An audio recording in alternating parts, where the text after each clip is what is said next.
From Hollywood, California, the Lux Radio Theatre presents William Powell and Kay Francis in One-Way Passage with William Gargan and Marjorie Rambeau.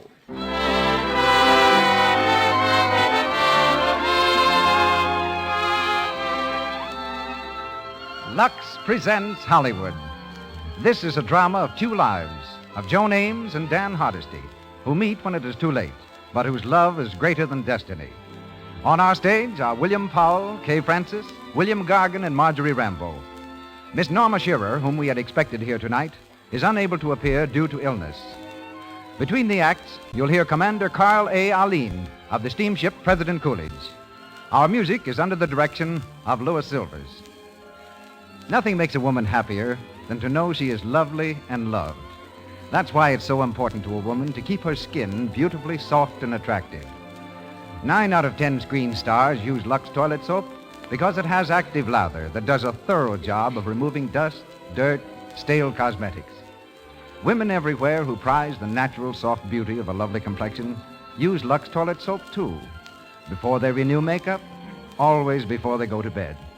Make the Hollywood stars' beauty care your beauty care. And now, the producer of the Lux Radio Theatre. Ladies and gentlemen, Mr. Cecil B. DeMille.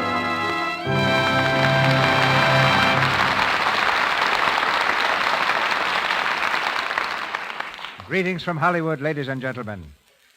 William Powell broke into movies when a mutual friend introduced him to John Barrymore with the remark, "I think Bill would be great for your picture."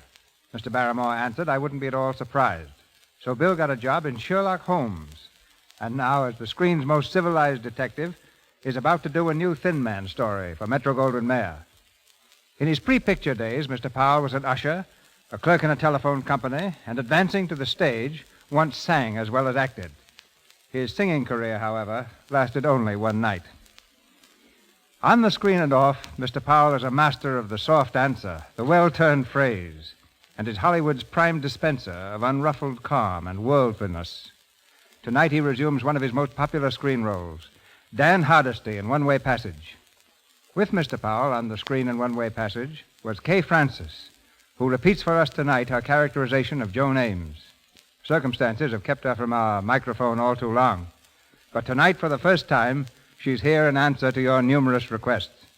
Born Catherine Gibbs in Oklahoma City on Friday the 13th, she acquired her inclination for the stage from her mother, a former actress. Miss Francis, an expert tennis player, has an enthusiasm for travel that has carried her across the Atlantic about 20 times. And we're especially fortunate to have that superb actress, Miss Marjorie Rambeau, in the part of Betty, and William Gargan as Steve Burke. We raise the curtain now, and the Lux Radio Theatre presents William Powell and Kay Francis in One-Way Passage.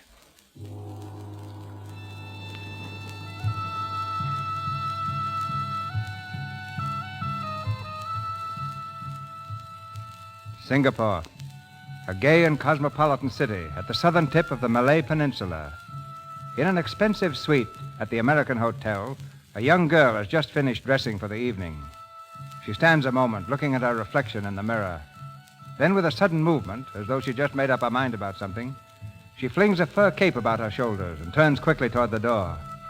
As she reaches it, the door opens, and a man enters quietly. Oh, hello. Good evening, Joan. Going out? It looks as if I am. I hardly ever wear these clothes to bed, you know. Sit down a moment, Joan. Now, Doctor, please don't lecture me. There's not a thing you can do about it, really. And I don't want to see that awful stethoscope again. I just want to take your pulse. Please. Oh, all right. You might have told me you were going out, and where? I don't know where. Just out. Will you be late? Perhaps. I've met a few people I used to know back in San Francisco. They want to show me the town. Our boat sails at midnight, so you can expect to see me about 11:30. Mm-hmm. It wouldn't do any good, I suppose, to ask you not to go. But I've told them that I would. Still, I must ask you, Joan. Oh, Doctor, for heaven's sake, don't start again. I'm so sick of hearing about it all the time. My life is my own concern. And mine. I followed you halfway around the world to prove it. And you've been paid for it? Paid well. Yes. However, that's not the only reason I came. Oh, that was a nasty thing I said. Please forgive me. Of course. Joan, look at me. Your father asked me to come on this trip, hoping that I'd be able to do something for you. Well, I haven't. I've tried, but it's been no good. And it's time that you knew the truth. You're a very sick girl, Joan. Your heart's in very bad shape, even worse than when we left home. I'm sorry I have to tell you this, but it's best that you know. Do you think it's news to me, Dr. Bolton? What? I've known it for weeks. Perhaps even before you did. But you've done nothing to help yourself. I don't understand that. Well, what would you suggest, Doctor? The things I have suggested time and again. Rest. Complete and absolute rest. No more dancing, no more cigarettes, no more parties, no more cocktails. You mean I'm to be kept to my bed? Yes, Joan. Then what? There's a beautiful spot just outside of San Francisco, a sanitarium. I see. Oh, but not a depressing place. Oh, I know. I'm quite sure it's charming. And if I go on living as I have been... You're cutting your months to weeks and your weeks to days. And my days to hours. Is that it? It is. What you actually mean, and you're too kind to say, is this. If I do as you say, lie in bed, deny myself everything, even the mildest diversions, I may live to enjoy that charming institution. You state it very cruelly. Well, it isn't much compensation for such self-denial. You must decide that, my dear. I have decided. And that's why I'm going out tonight and tomorrow. Joan! Oh, Doctor, look at me. Not as one of your patients, but as a person, a woman. Do you know how old I am? I brought you into the world, my dear. I'm 24. 24, Doctor, and I haven't even started to live. Now you offer me a few months more. A few months of living without knowing why. It's a ghastly thought, isn't it? Doctor, there must be something, some plan, some reason, some scheme behind this life of ours. Well, I want to know what it is. Perhaps I never will. There's so little time left to me. But I'd rather die living than live dying, hanging on to an empty life on a hospital bed. You understand, don't you? Or am I being morbid? I think you're being very brave, Joan. Not really, but thank you. Good night, Doctor.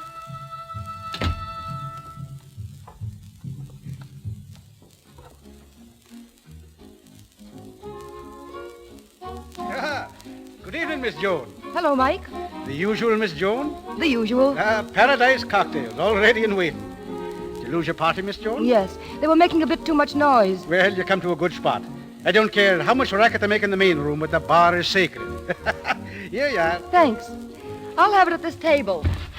I'll see you later, Joe. Look out, miss. Oh! Say, why don't you look where you're... Oh. Oh, I'm so sorry. And I'm so glad. Well, I spilled your drink. Most of it. It was such a nice drink, too. What was it? A paradise cocktail. Paradise. I couldn't imagine a more appropriate moment to drink the last few drops, may I? It's all yours. Here's hoping you get everything you want. I've got it. Do you always break the glass after drinking? Only when words fail me. Mike, Yes, Mum. give me a glass. Right away. That makes us even. My name's Dan. Mine's Joan. Hello, Joan. Hello, Dan. How's your dress? Splendid. I always look well in what I drink. Well, what'll it be, Dan? Two of the same. Paradise cocktails. Right. What is that? Nectar and ambrosia? Might be. You can't trust these foreign bars, you know. American girl? 100%. If you're ever in San Francisco, make my home your home. Ames is the name. My mother warned me against well-dressed strangers. And my mother warned me against men who burst through swinging doors. You always burst in on people that way? No, but I think I'll make a habit of it. Hey, Joan, better get going. Your boat sails in half an hour. Right there, You mean that you're leaving Singapore? on the Maloa. And the Maloa's bound for... Oh, of course. San Francisco. That's where I cut my first tooth, where I learned to parse Latin verbs, and where... That's where the fog wraps the hills in, warm and snug. Muffles the sound of the mission bells. It's where the gulls circle over the Golden Gate. It's home. For you, too, isn't it? Not anymore. What do you say, Joan? You don't want to miss the boat, you know. You don't want to miss the boat, do you, Joan? I don't know. I've missed them before. Hurry up, will you? Paradise for two. Let's drink to that. Yes. Paradise for two. Bye, Dan. Goodbye, Joan. Another drink, Dan? All right, Hardesty, stay right where you are. Well. Hello, Steve. Keep your hands in the air, Dan. Hey, what's the matter here? It's all right, Mike. You can put the rod away, Steve. After I put you away, hold out your hand. I've got a bracelet for it. Wait a second. I'll roll up my sleeve for you. It's been a long chase, Dan, but a guy can't do what you've done and get away with it. Yeah, so it seems. Come on, slip him on, Dan. Sure. Why, you... Look out, Dan. He's got a rod and he'll use it. I hate to do this, Dan, but you asked for it. Now, Danny boy, will you come along peaceful like? Stephen, I guess you win. I always win. You should have known better than to try anything like that on me. Don't try another break, dude. I'll blow you in two. I'd just as leave deliver you in a basket. Not a chance. Just make one false move. Go on. Just one. I'm tame. Now what? The boat. And then San Quentin. Can I get my clothes? They're on the boat. I put them there just before I came to collect you. Consider it. Yeah. I don't think you'll find I've overlooked anything. Baby, you sure stuck to my tail. Sure. You never heard of Steve Burke dogging it, did you? You're a wonder. I thought I ditched you sure back in Paris. Oh, no. When I left Frisco, the chief says to me, Steve, don't come back alone, and he knew I wouldn't. Fine work, Sergeant. Mike, fix the man a drink. Never mind that. We're in a hurry. The boat sails in 20 minutes. 20. What boat are we going on? The Maloa. Ready? The Maloa. Oh. Bye-bye, Mike. See you around. All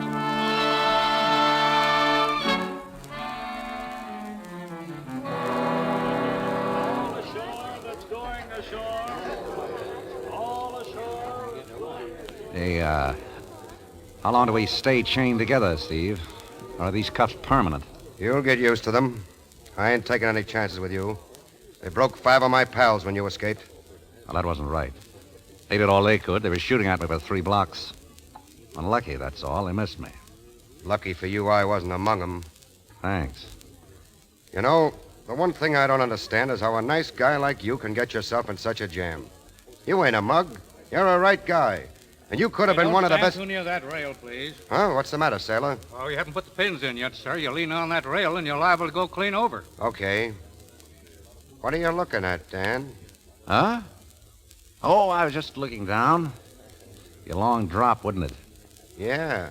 Kind of gives you the shivers. Yeah. Get back a little. We're still chained together and I can't swim. You can't? Well... Look down, Steve. Hey, look out. Get away from that rail. Steve!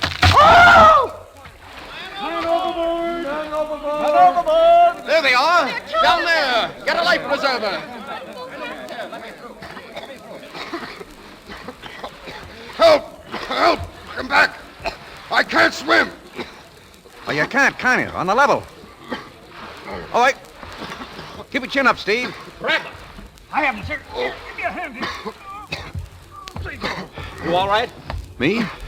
Sure. You all right, sir? Yeah. MacDonald. Okay. Yes, sir. See that these 2 gentlemen get to their staterooms. Yes, sir. This way, sir. What number is that? You see how inconvenient those handcuffs were, Steve? You wouldn't have fallen in the water with me if we hadn't been hitched. How am I going to know you get dizzy spells? Hey! The handcuffs! Where are they? You know, if something happened to me, you'd be in for it, Steve. The handcuffs! Where are the handcuffs? I don't know. You don't know. My key! That's gone, too. Listen, Steve. I couldn't let you drown, could I? I took the key out of your pocket while we were underwater so I could rescue you. You'd have drowned if I hadn't got my hands free. The bracelets! What did you do with them? I let them sink. It was them or you. Look, Dan. You didn't drag me off that deck on purpose, did you? Oh, Steve. Would I do a thing like that? I don't know. But I got another pair of cuffs in my bag, see? You're not sore at me, are you? Well, you could have let me sink after you got free. I guess maybe I owe you a little favor. It doesn't amount to a thing. Only your life. You can do me a little favor, if you like.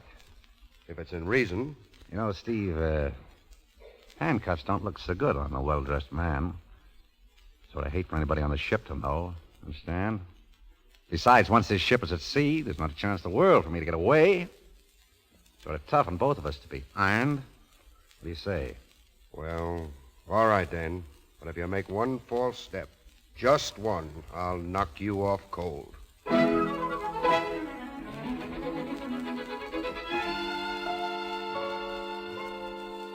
He's been asking for you, Miss Ames. He says you're on this boat and he wants to find you. Thank you, steward.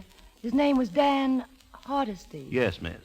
I didn't know, of course. The doctor said you weren't to be disturbed, and But I am. Very much disturbed. What's that, miss? That'll be all, steward. Yes, miss. Who's that, Joan? The steward. A very bright and interesting steward. Well, you seem quite pleased about something. I am pleased. Pleased with myself and with life.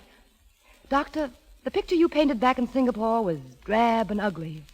But I've just seen a picture of happiness. Glorious happiness. Even though it lasts for only a few days. The length of this voyage. It'll be worth it. Are you sure, Joan? So very, very sure. Come in. Oh, bonsoir, chérie. Are you ready? In a moment. Oh, Countess Bareilles, may I introduce Dr. Bolton? How do you do? Comment allez-vous? The Countess is going to introduce me to some of the very gayest people. Good night, Doctor. Good night, my dear. Good night, Count.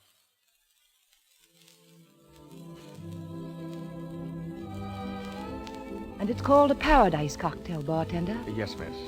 Make that 2, please. Yes, sir. Well, hello, Dan. Hello, Joan. I hear you've been looking for me. High and low. How's every little thing? Just fine. Your folks? Oh, great. That's good. You're looking well, Dan. Never felt better. Putting on weight? Oh, just a little, here and there. So this is Dan Hardesty, an old friend of mine. I met him last night. And this is Joan Ames. I've known her all my life. Very nice cocktail. This doesn't happen, does it? It's never happened before. Never. It's all our own. An original creation by fate. Yesterday, I'd never even seen you. Before yesterday, I didn't exist. I didn't either. I feel as if I'd been away for years and years. And now I'm going home. Home? Like those gulls out there, flying free ahead of the ship. No, not like that. They've got the wrong idea, Joan. They're in too great a hurry to see what's behind the next cloud. That's not safe, flying into tomorrow. It's today that counts, Joan. Today and what we are now. I see. Then here's to us, from Singapore to Frisco. To the steamship Maloa and our one-way passage. All right. Luck, Dan. Health, Joan. Oh, here you are, my chérie. Oh, Countess, may I present Mr. Dan Hardesty? Dan Hardesty? What? Hardesty. Dan, this is the Countess Bareilles. Delighted, charmed. Oh, yes, of course. Thank you, monsieur. Thank you. Oh, Monsieur Skipworth, come here, please. This is Mademoiselle Ames and Monsieur Dan Hardesty. Oh, how do you do? Would you care to dance, Miss Ames? Why, of course. Excuse me, will you, Dan? Yes. Take care of him, Countess. Oh, certainement, my dear. Take care of me, Countess. Countess Bareilles. Also known in some circles as Barrel House Betty. Dan, for Pete's sake, shut up. I thought I recognized Mrs. Skipworth, too. Isn't that Ace-High Skippy from Chicago? Well, what of it? How long have you been working this racket, Betty? Well, I've taken to bridge. They don't mind losing to a countess. Ah, you aren't thinking of taking Miss Ames, are you? Certainly not. She's much too charming, and besides, she doesn't play. See that you don't teach her. Dan, you're not going to give us away, are you? Don't worry, Countess. Your honor is safe with me. Hiya, Dan. Oh, Countess, may I present Mr. Stephen Burke, my traveling companion. The Countess Bareilles. Oh, a countess. Well, how do you do, Your Highness? Oh, no. Not Highness to my friends. Monsieur Burke, just Countess. Well, that certainly is nice of you, Countess. I don't suppose you'd like to dance? Ah, oui, but of course. Oh, swell.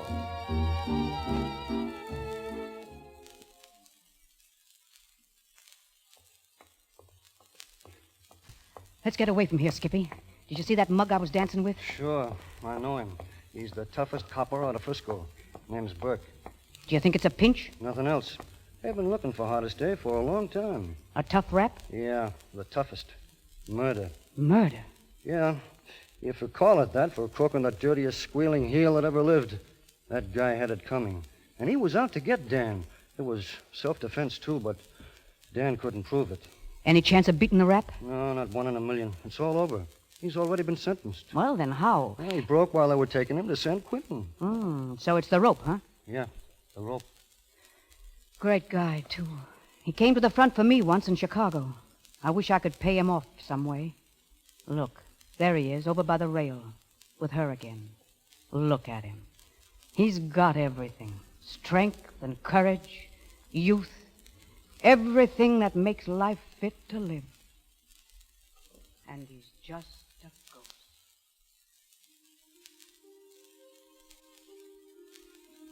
Aren't they gorgeous? Stars? Yeah. Funny I never saw them before. They seem bigger to me tonight, too. They seem so close and everything else so far away. All the little, petty, mean things of life. The struggle, the sordidness. That's gone tonight. And there are just the stars and the sea. And us. Everything's so beautiful. There's no trouble in the whole world tonight, is there? No hopelessness, no tragedy. I'm happy, Dan. Really happy.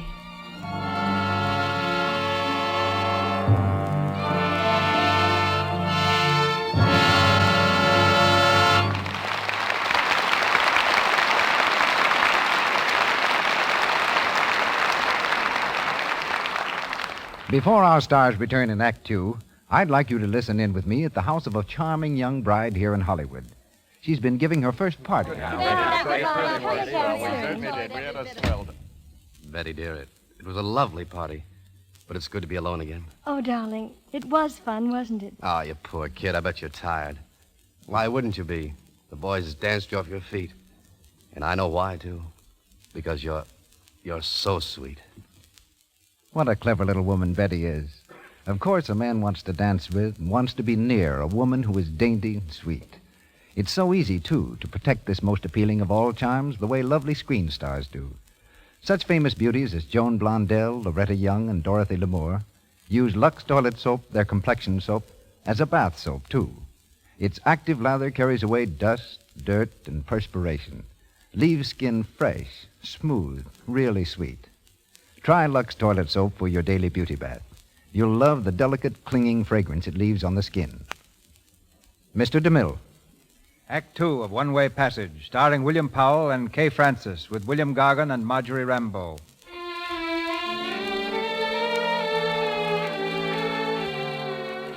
The steamship Maloa proceeds slowly eastward.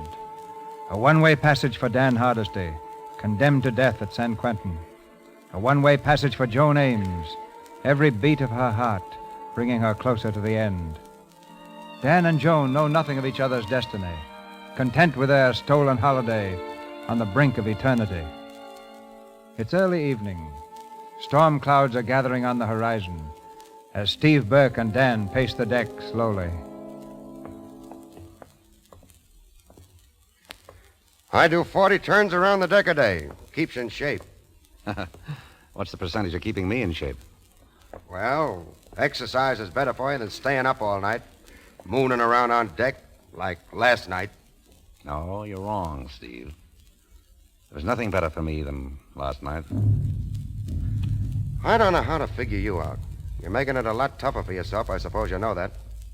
You know what's waiting for you in San Quentin, Dan. Sure. Oh, here you are. Hello, Joan. I was waiting over there. I never could get port and starboard right. This is Mr. Burke. Miss Joan Ames. How do you do? Glad to meet you, Miss Ames. Mr. Burke's an old friend of mine.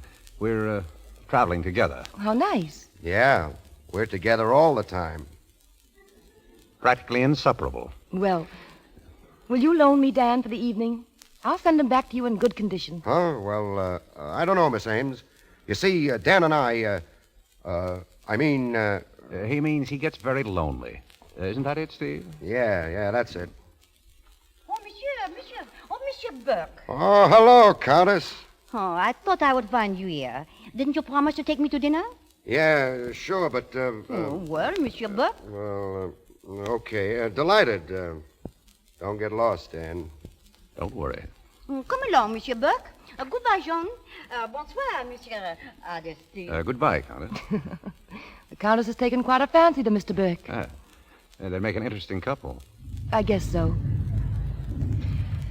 Well, shall we go on with the walk, or shall we stand and admire the coming storm?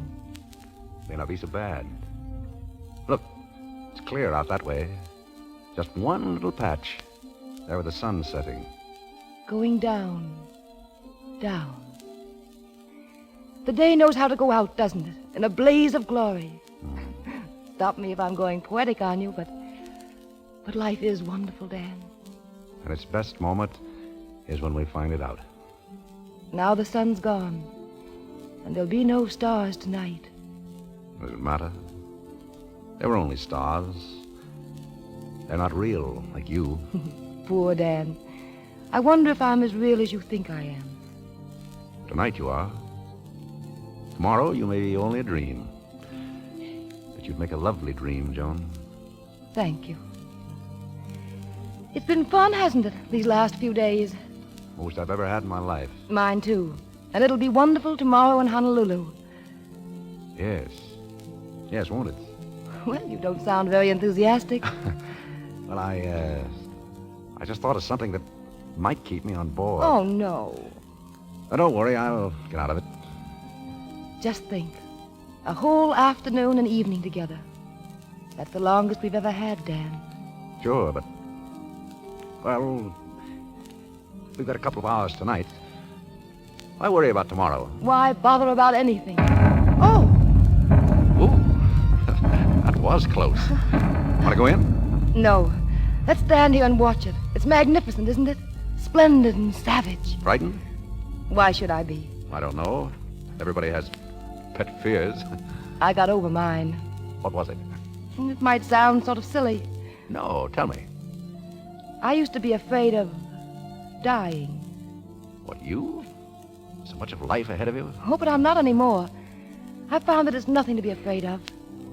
You're pretty sure? When you get the courage to look death in the face, you see beyond the cold and the blackness, and it's beautiful. Something too shining to look at. A release and gentle. There's the rain. That's gentle, too, isn't it?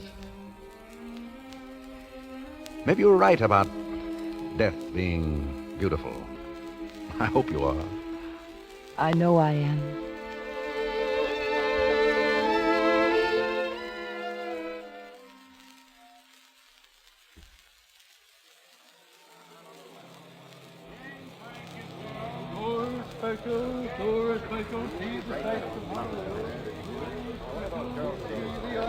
Bonjour, Monsieur Burke. Oh, hello, Countess. All set to go ashore? If you can wait just a few minutes, please. I am looking for Dan Hardesty.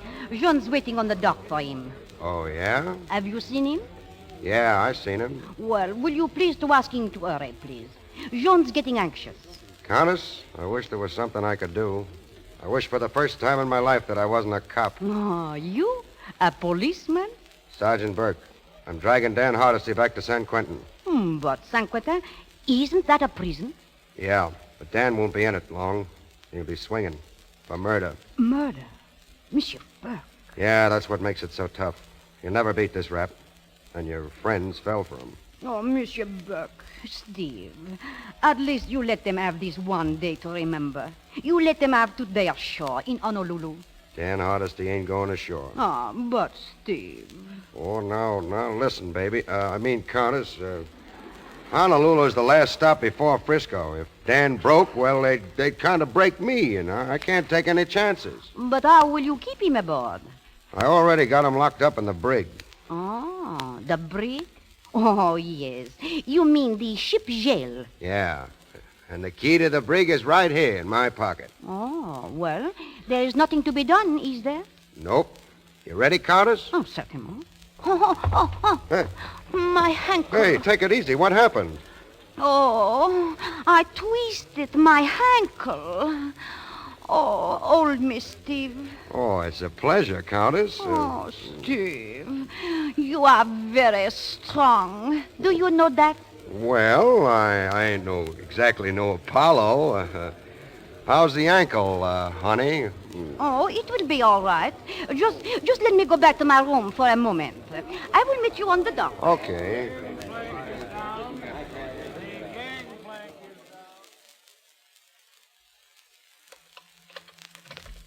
Come in, Mr. Burke. Well, what's the matter out there? You got the wrong key? Shut up. Who is it? It's me, the Countess. Betty. Shut up. I got the key in this sardine can if I can ever make it work. The key? Where'd you get it? Out of Burke's pocket. How'd you do it? Never mind now. Let me do the talking. I've got to get back to Steve and slip this key back in his pocket. What's the plan? Now, you lay low in here till the crowd goes ashore. Then beat it. I'll tell Joan to meet you at Dick's joint. Not that dive. Yeah, that dive. No one else from the ship will be there. Now, I got it figured out how you can make a break for it. A break? How do you mean? Oh, Dick'll play ball with you. He runs a tramp steamer out of Honolulu to Mexico. Get him to book your passage on it. Betty, you're a real pal. Ah, forget it, will you? Now I got to get back to that Flatfoot. He's not such a bad guy when you get to know him. Well, so long, Dan. Lots of luck. Thanks, Betty. I'll need it.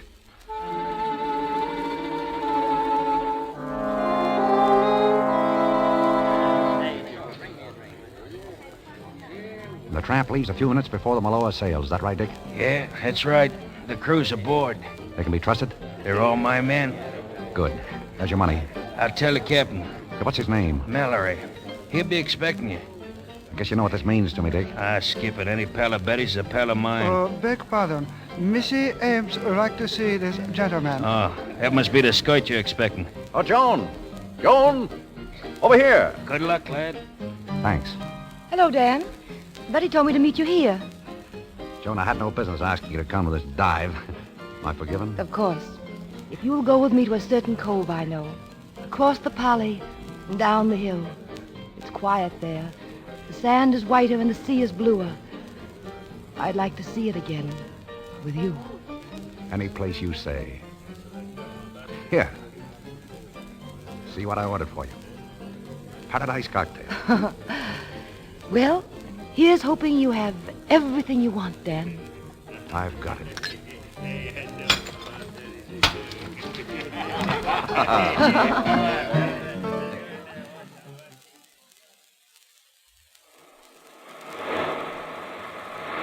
I win. That one broke over the rocks. Pay me. What did you bet? Oh, I don't know. Oh, who cares? Oh, Dan. This is such a lovely place. I'd be content to stay here forever. Would you? I wonder. I know it. Joan, would you be content to spend the rest of your life with me? In some far-off, out-of-the-way place? Of course, Dan. Anywhere. But you're so serious. I could send for you. Send for me? You see, dear, there's certain things that may take me halfway around the world. Mexico. Then don't send for me, Dan. I'll go with you there. Now, that's settled. Joan, darling, I've If got to it's tell you. serious, I don't want to hear it. Not today. But, Joan, I've got so much to say to you, and so little time to say it in. We don't need words, do we? But there's something I want you to know about me. I know all there is to know about you. You don't, Joan. I know how your eyes crinkle when you look down at me, like this, and how your hair waves off your forehead, so that I want to touch it, and that your shoulders are broad enough to shut out the whole world. Now, that proves how little you know. I know I love you, for as long as forever is. Joan. Well, I suppose we should be going back. I suppose so. Look, the sun. It's going down. Can't you stop it? Afraid I haven't much influence. Our day is ending. What's this? Tears? I can't help being a little sad. It's been such a happy day.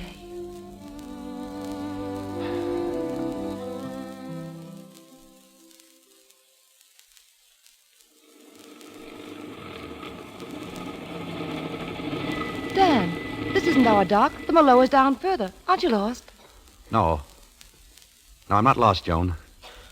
You've got to go to the ship alone from here. But what about you? Joan, let me hold you close. I've been trying to tell you something all day. I'm not going back on the ship. Not going back? I can't.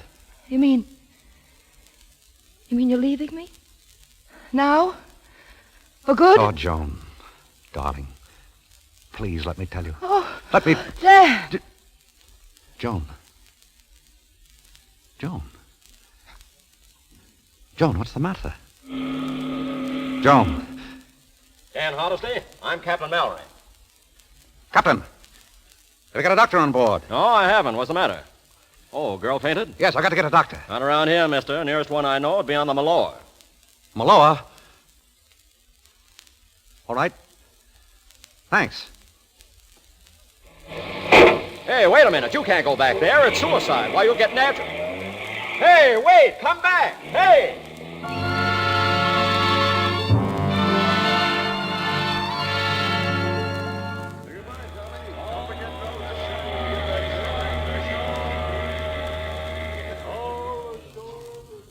Let me get through here, will you? Let me through, please, will you? Oh, dear, what's happened? Let me through, will you, please? All right, Please stand Dan. back. Back in the brig for you. Steve, listen.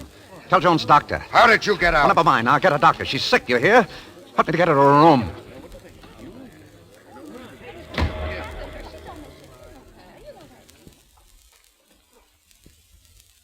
Dan. Come in, Steve. How is she? No word yet. Doctor's still with her. I'm sorry, Dan, and it's okay about, well, you can stay here as long as you want. Thanks. You've been swell, Steve. See you later.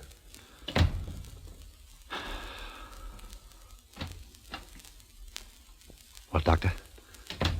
Nothing's happened. I just wanted to have a little talk with you. Yes? I want you to help me, Mr. Hardesty. Anything. Joan's condition is desperate. You're the only one that can prescribe for her. Tell me what to do. She must have absolute rest and quiet if she's to reach the mainland alive.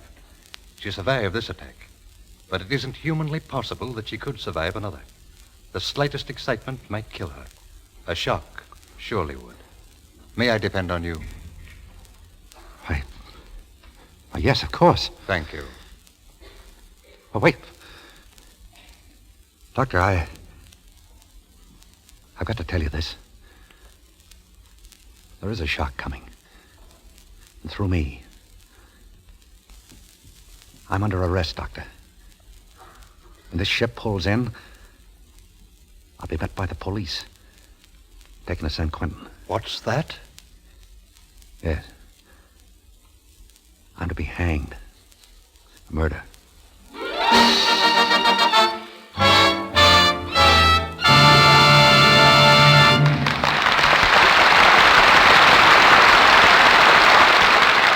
pause for station identification. This is the Columbia Broadcasting System.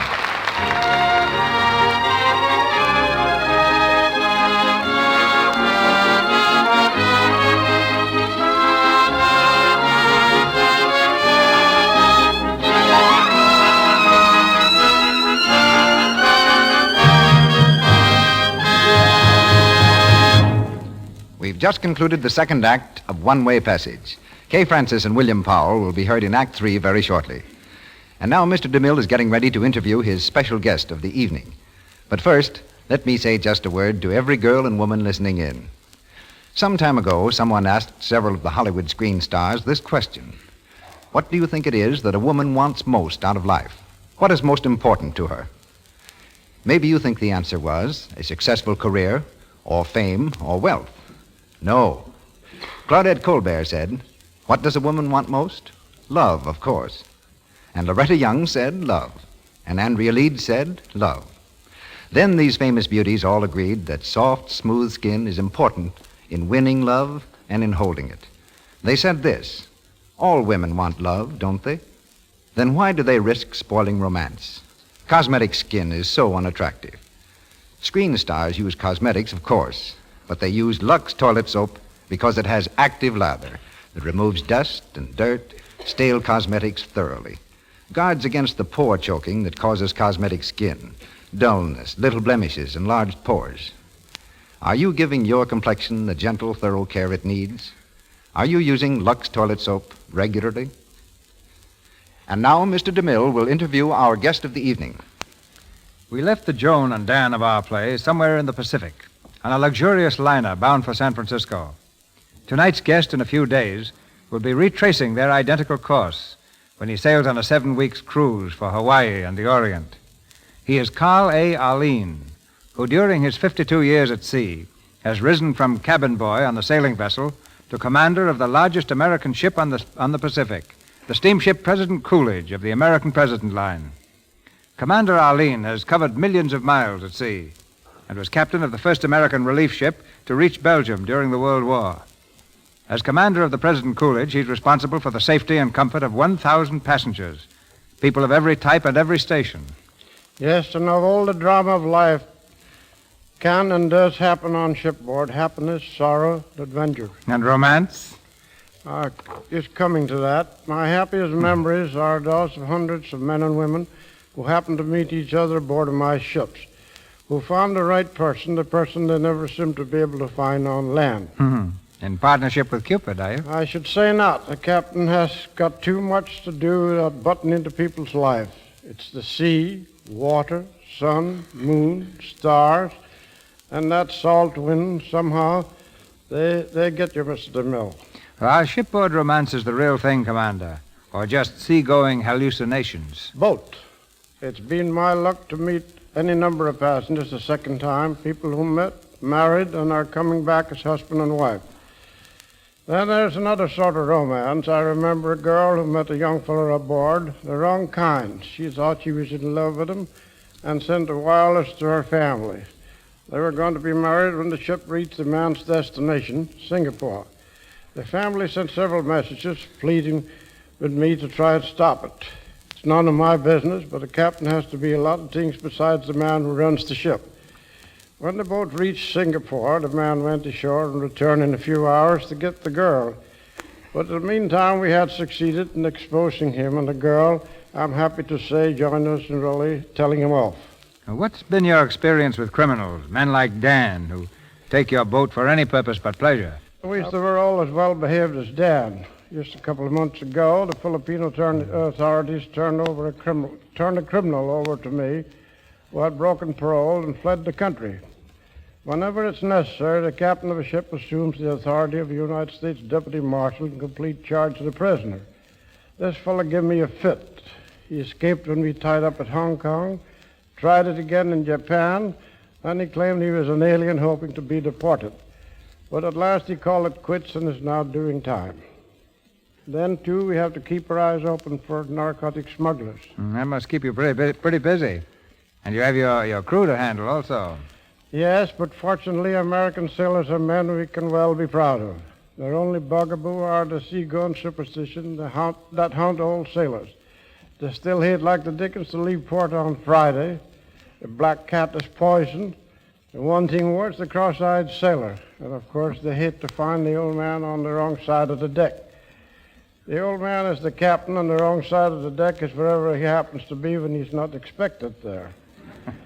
Well, Mr. DeMille, you've entertained many of my passengers and me on countless evenings at sea. We picked up this program as far away from home as Japan, so it's been a real pleasure to have actually taken part. Thank you. Thank you. Smooth sailing, Commander. Smooth sailing, please. William Powell and Kay Francis in One-Way Passage with William Gargan and Marjorie Rambeau.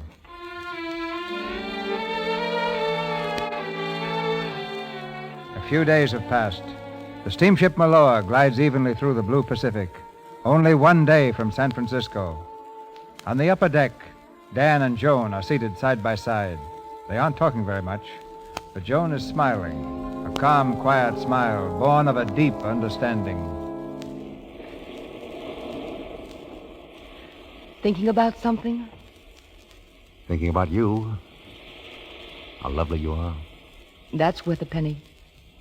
You know, I feel up to a game of shuffleboard, if you'd like it. What do you say we just sit and think? Old Dr. Hardesty. You're getting more like Bolton every day. Giddy up, giddy up, giddy up, giddy up. Hey, look out, son. Oh, I could see that flop coming. Now, come on, up you go. Oh, you're not going to cry, are you? Of course you're not. Big man like you. Give him to me, Dan. Let me hold him. Now, tell me all about it. I hurt my knee. Well, now that's not too bad, is it? Let me see. Is that it? That black and blue spot? No, it's here. Oh. Oh, what's this one? That's from yesterday. I see. Well, now what do you want to do? Shall we see the doctor and let him put a bandage on it, or do you just want to sit here with me until it gets better? Sit here with you. That's the big boy. Well, you seem to have a way with kids. It's just a matter of liking them, I guess. When I was 8, they used to call me Mother Joan. I had a doll hospital for all the kids in the neighborhood. Then I'll never forget the time that I shocked the family at a Christmas dinner. I suddenly announced that I was going to have 17 children. What's the matter, Dan? Oh, nothing.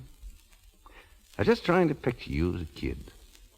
Dan, I've been wanting to ask you, did Dr. Bolton say anything to you about me?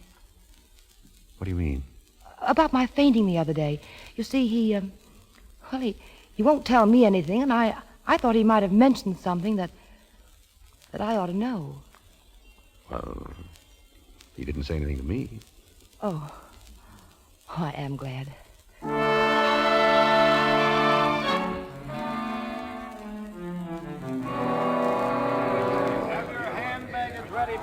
Customs inspection on the dock. Oh, Steward, what time do we dock, please? About an hour, madam. Thank Have your hand baggage ready. 1 hour more. Yeah, I always kind of hate to see the end of a trip like this. Kind of sad like, lonesome. It will be more lonesome for Dan and Joan. That's what I was thinking. You know, I guess I'm all through being a copper, Countess. True? Why, Steve? Oh, I don't know. But after what's happened, I guess I wouldn't enjoy being the law anymore. I was kind of wondering if, I was going to ask you, you see, the ranch is more than half paid for, and... A ranch? Yeah, I got a chicken ranch in Petaluma. A chicken ranch. That sounds like fun. Well, it might be, if you had the right kind of company. I was thinking of you. Me? Would it be fun for you, too? Oh, Steve, I would like it so much. But you know nothing of me. Perhaps someday I can tell you. Until then, thank you, Steve. Wait. If you're going to tell me all about your past, well, mine ain't been no better violets either. What do you say we forget about it and start from scratch? What do you say, Betty? Betty? You lug. You mean you knew? Sure. You don't think I'm falling for no royalty, do you? Oh, Steve.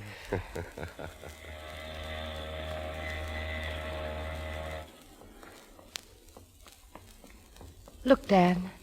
There it is. The Golden Gate. It really is golden, isn't it?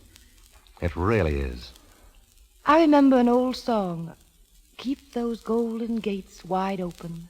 Keep those golden gates ajar. Yes, I remember that one, too. I was born in San Francisco. You know, when I was a youngster, I always thought they were singing about this gate. I thought it was the only one. I hope you were wrong. Yeah, so do I. Well, we were going to have a last toast. Come on. You look sad, Dan. What is it? I was only thinking how grand this trip's been. Now it has to end. But we'll be together. I wish we could. But we've planned on it. Joan, I've got to go to Mexico. That business I should have attended to in Honolulu. You mean I won't see you in San Francisco at all? As soon as the boat docks, I've got to leave you.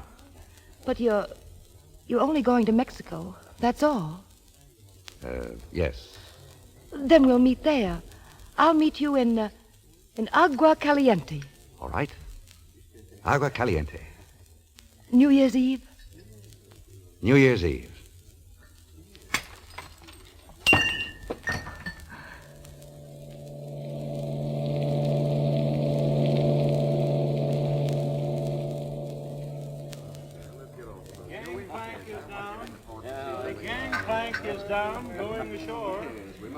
All set, Dan? Yeah, I am if you are. Okay. We better slip these bracelets on. You have to do that, Steve? I gotta deliver you according to Hoyle. This ain't no petty larceny rap. All right. Try to keep her from seeing it, will you? I'll do my best, Dan. Thanks, Steve. You're a swell guy. Dan? Dan, are you in there? Dan, may I see you for a moment? Oh, Dan. Excuse me, ma'am, but are you looking for Mr. Hardesty? Yes. Do you know where he is? No, ma'am. But I know where he's going to be.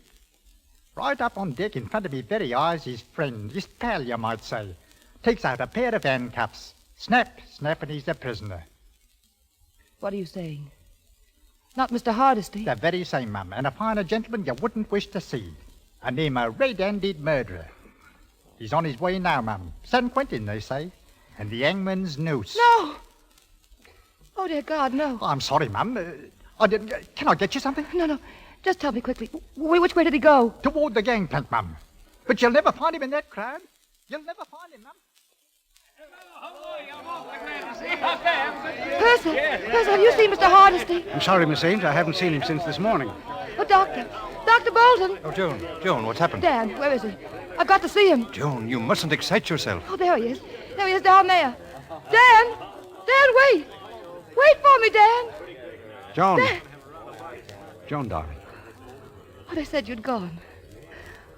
Oh, Dan. Joan, dear. It's all right. I'm all right now. I just wanted to see you once more. I love you, Dan. I love you, Joan. Goodbye, darling. No, not goodbye. Auf Wiedersehen. Until New Year's. Yes, that's right. Agua Caliente. New Year's. Auf Wiedersehen, Dan. I'll be there. I'll be waiting, Dan. Auf Wiedersehen. Joan, are you all right? I saw him. I said goodbye. But now he's gone. He's gone. Joan, is there anything I can do, Doctor? No. It's too late. There's nothing anyone can do.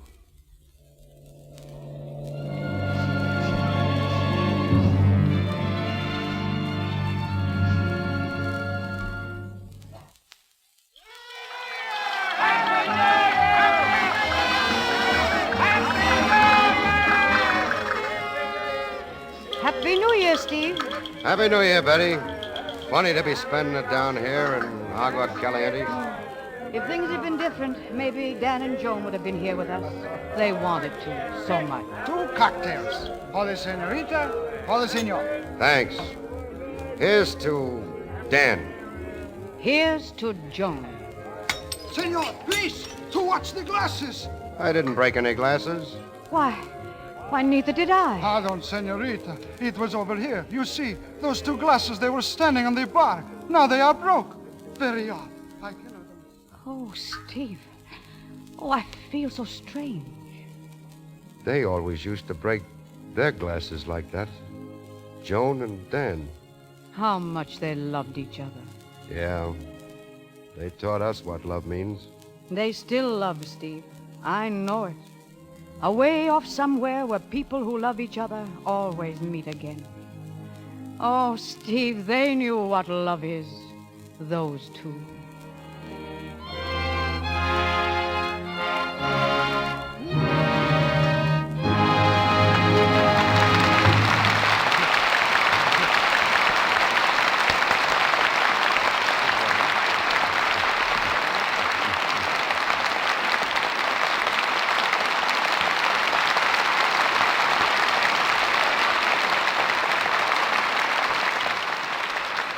That ends our play. Making a postscript from Kay Francis and William Powell, both appropriate and welcome. Well, Mr. DeMille, while I'm a newcomer to the Lux Radio Theatre, I've had a long and happy acquaintance with what it stands for. It means so much to a girl to have a fine, healthy complexion, whether her life is a public one or not. Lux soap is an excellent help to anyone who's particular about her skin. I'm only one of the many here in Hollywood who use it constantly. As for this theater, Mr. DeMille, I'm glad to find you featuring so many good love stories. I think that's the type of play people like most. I guess everyone has his troubles in actual life, so it's probably a great satisfaction to hear plays in which everything turns out all right. To me, tonight's play had a very happy ending. Death was not the end for them. It was just the beginning. What are your reflections on the subject, Bill, as our most consistent ghost? Did you say ghost, Cecil? Well, when you were here a couple of months ago in Miling, you died and came back for a curtain call, and tonight you're doing the same thing. Yeah. Well, Cecil, I'll always have a life to lay down for plays as stalwart as these. I agree with Kay that One-Way Passage is anything but a morbid story. You know, I was lucky enough to be fairly well acquainted with a man who helped write One-Way Passage for the screen, the late Wilson Meisner, great writer, with a mind sharp as his pencil. It's told that just before he passed on, a minister reached his bedside. Meisner was in a coma, but he regained consciousness long enough to look up at the minister, and he whispered, "I just saw your boss." Meisner smiled at life, and he smiled at death, just as Joan and Dan do in our play. There's nothing sad about that. It's really quite a privilege to go out that way. Thank you very much, Cecil, for the chance of meeting your audience once again. Good night, Mr. DeMille. There'll always be a return passage here for both of you. Louis Silvers appeared through courtesy of 20th Century Fox Studio, where he directed music for The Little Princess.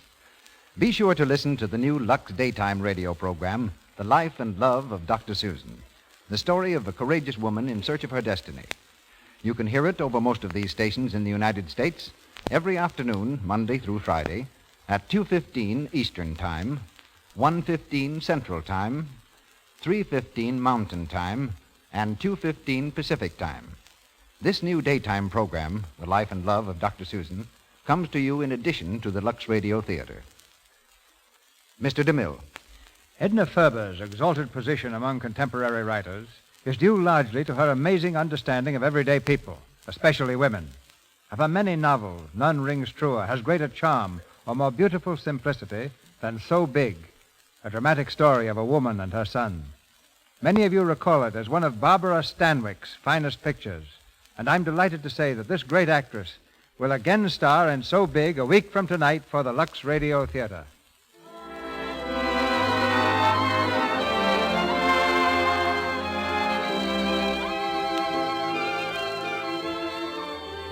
Our sponsors, the makers of Lux Toilet Soap, join me in inviting you to be with us again next Monday night when the Lux Radio Theatre presents Barbara Stanwyck in So Big with an all-star cast. This is Cecil B. DeMille saying good night to you from Hollywood.